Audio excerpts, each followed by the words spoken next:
কোনো প্রকার বৈদ্যুতিক মোটর কিংবা সংযোগ ছাড়াই সাবমার্সিবল থেকে বের হচ্ছে পানি, তাও আবার 1 বা 2 দিন নয়, টানা 6 দিন ধরে অনবরত বের হচ্ছে স্বচ্ছ পানি।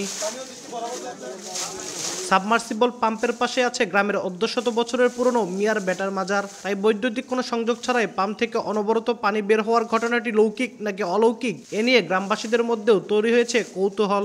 অটোমেটিকলি মানে অনর্গল পাইপ দিয়ে পানি পড়ে, তা আমি ভাবলাম যে এটা একটু দেখা দরকার, তো ওই জন্যই আসলাম। পাশে গ্রাম থেকে আসছি, আজ সবাই লোকজন আসতেছে যে ওখানে নাকি পানি নাকি উত্তোলন হচ্ছে, তাই দেখার জন্য আসলাম। সাবমার্সিবল ঢোকানোর পর সিরিজ পানি বাড়ায়, তারপর সাবমার্সিবল তুলে দিচ্ছে, দেওয়ার পর থেকে একাধারে পানি উঠতেই খালি, কেউ করছে গ্যাস, কেউ করছে না এমনি, এটা কারটা মানে বিশ্বাস করবে। এদিকে বাড়ির জন্য খাবার পানি নিশ্চিতে অনবরত পানি ওঠা সাবমার্সিবলের পাশেই সোমবার কয়েক ঘন্টা যাবৎ আরেকটি টিউবওয়েল বসানোর চেষ্টা করেও ব্যর্থ হন কল মিস্ত্রিরা।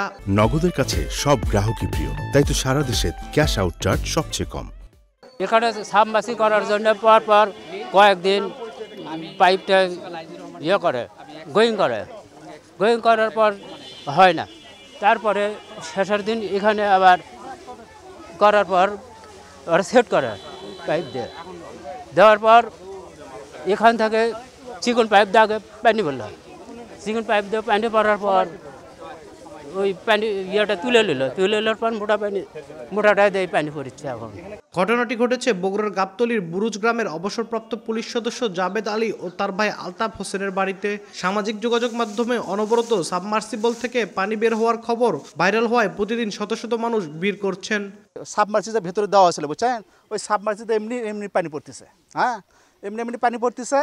পরে ওই অবস্থা 3-4 দিন পড়লো, তারপরে অনাগর খবর দেওয়া হলো, থানার থেকে লোকজন আসলো, আপনার আরও সাংবাদিক আসলো, আসে আন্তর মনে করেন তারা মনে করেন দেখে গেল, হ্যাঁ চেয়ারম্যান আসলো। তো এখন মনে করেন ওটা সেটা মনে করেন পাইপ আরও উঠাইয়া দেওয়ার পরে আবার মনে করেন পুরো পাইপ দিয়ে উঠতেছে। খাওয়া দাওয়া নাই, ঘুম নাই, এ আসে মনে করেন আগুন লাগিয়ে দিচ্ছে, দম করে আগুন জ্বলতেছে। হ্যাঁ এই যে দেখতেছেন তো পাইপ কত দূর আসছে, আবার এখানেও মনে করেন অত্যাচার শুরু করে দিচ্ছে মানুষ। আপনাকে মারপুতেই আমরা এই নিরাপত্তা চাই, হ্যাঁ সরকারের কাছে, এটা আমাদের দাবি। গত 25 জুন বাড়ির খাবার পানির জন্য 200 ফুটের বেশি সাবমার্সিবল পাম্প স্থাপন করা হয়। পাইপ স্থাপন করলেও সেখানে বৈদ্যুতিক মোটর বা বিদ্যুৎ লাইন দেওয়া হয়নি। গত 27 জুন থেকে বাড়ির মালিক লক্ষ্য করেন পাইপ দিয়ে আপনি পানি তোলা হচ্ছে। আব্দুল আউয়াল, সময় সংবাদ, বগুড়া।